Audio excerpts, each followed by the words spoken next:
This is KVUE News Daybreak. Good morning, and thank you for watching KVUE News Daybreak at 4:30. I'm Yvonne Nava. Let's get a look at what we're tracking with Storm Team meteorologist Erica Lopez. Hi, how are you, Erica? I'm doing great. We had such gorgeous weather for Monday to kick off the work week, and now we are going to increase our temperatures and also increase humidity. Light winds out there. Live look just outside of our studios coming in from the south. So notice with south winds, that's bringing our dew points back into the upper 50s. We expect them to be in the 60s by the end of today. Temperatures right now, though, 63 at Camp Mabry, 61 at ABIA. Here's a live look outside of the entire Lone Star State on our radar. Cloud coverage further up north. That's associated with the cold front that will make its way through our viewing area early tomorrow morning. Give us a little break from the humidity, but until then, today's going to be sticky and warm. I'll let you know just how warm we'll get in the full forecast later on this morning. Yvonne, back to you. All right, thank you so much. A SWAT standoff out in East Austin safely came to an end late last night. Police now have one person in custody. It all started after a fire broke out around 9 p.m. on Willow Street near Cesar Chavez Street. Officials say the man in the house started the fire, and he pointed a gun at firefighters when they asked him to leave.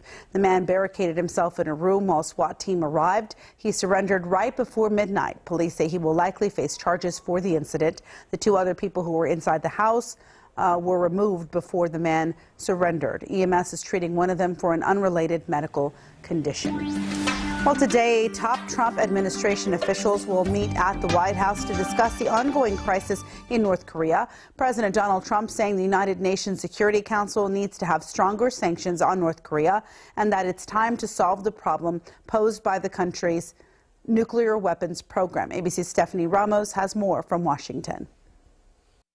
Tensions between the United States and the North Korean regime are still high and rising. North Korea is a big world problem.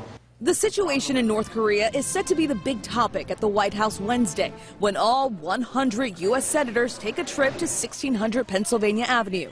Briefing them are the Secretaries of State and Defense, Director of National Security, and the Chair of the Joint Chiefs.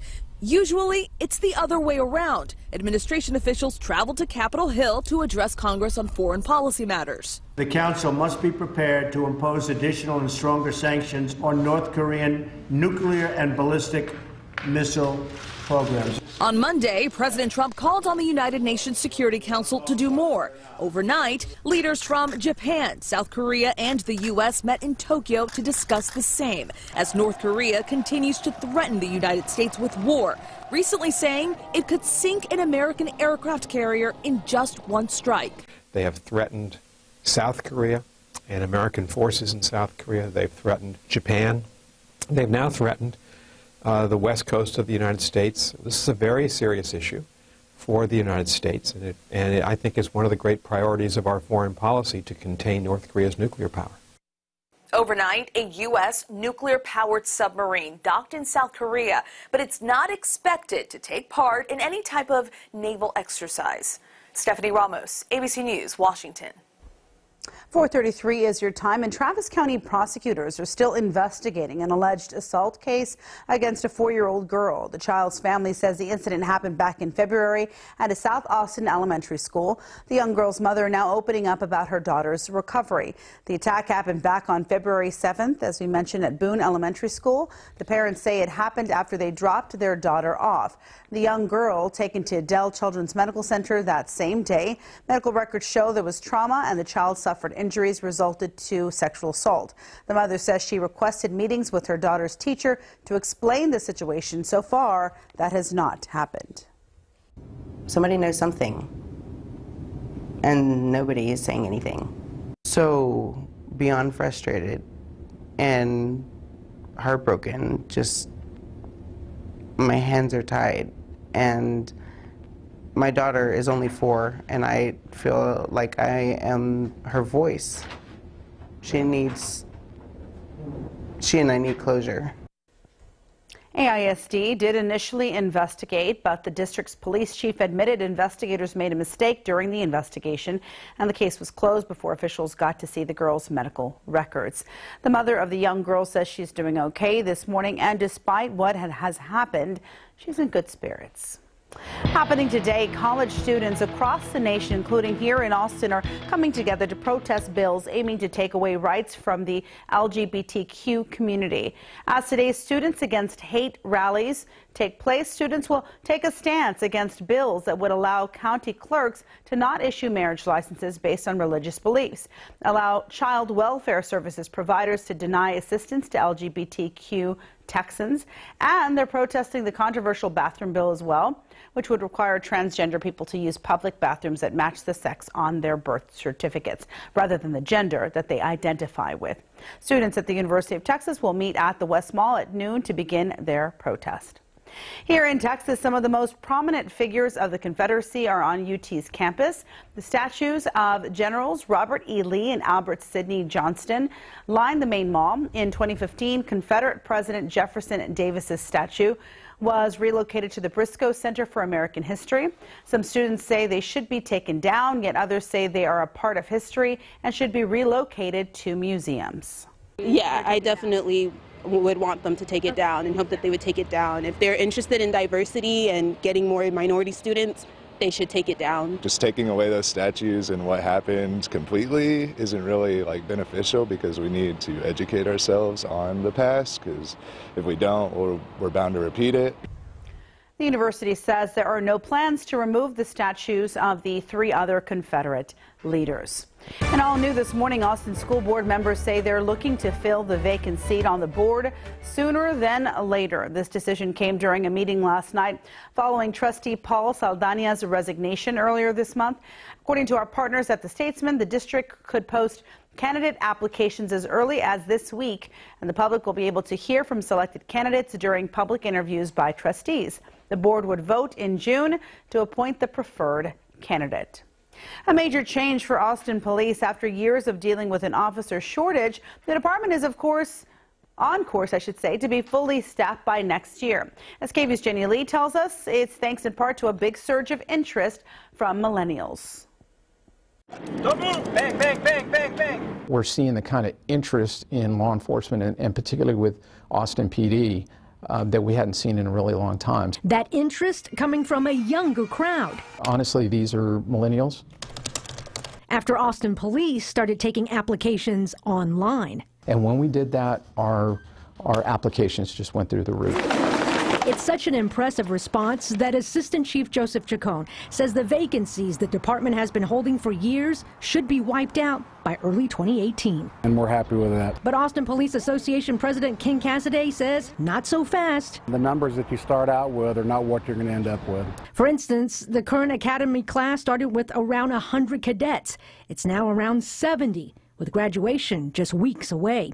The vacancies have had a ripple effect. Right now, there are 150 officer openings.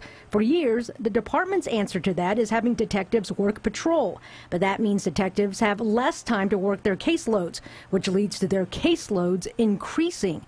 Vacancies can lead to higher response times, and according to Cassidy, the shortage may be the reason violent crimes have gone up in Austin.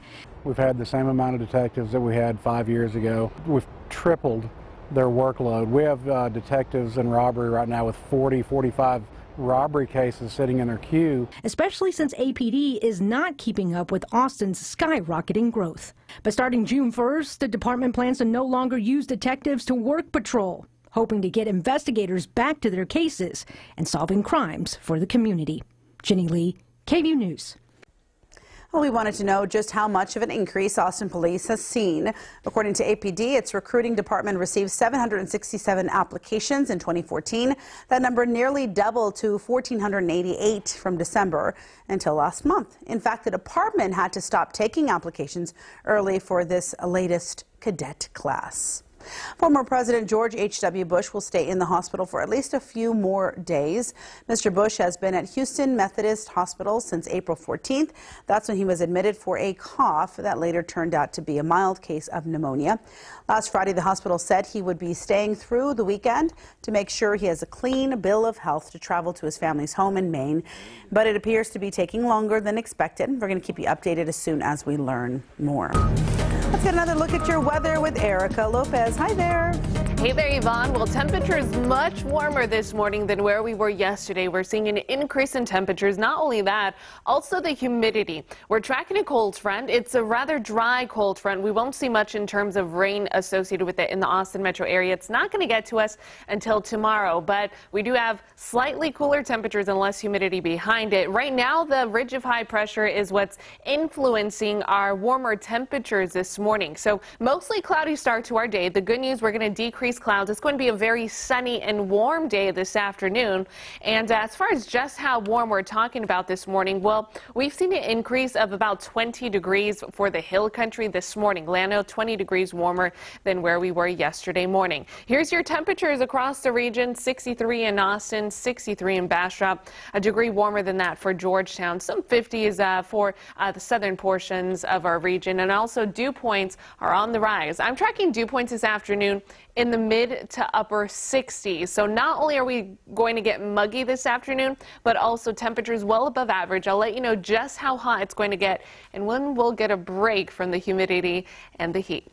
Back to you, Yvonne. All right. Thank you so much. Fayette County's crime-fighting canine strikes again. Lobos and his handler, Sergeant Randy Thumman, have found about 15 kilos of cocaine worth more than $1.5 million. The Fayette County Sheriff's Office says it happened during a traffic stop on Friday on Interstate 10 near La Flatonia exit. Lobos sniffed out the drugs and found them inside a toolbox within a floor compartment of the truck. The driver had his wife and 3 children in the car. He was arrested and is now charged with drug possession. The sanctuary city's fight heads back to the state capitol. How one local lawmaker hopes to make a statement by refusing to eat. And American Airlines still getting a lot of heat this morning for a confrontation between a flight attendant and a female passenger. We're going to tell you who the lawyer is that's now representing her.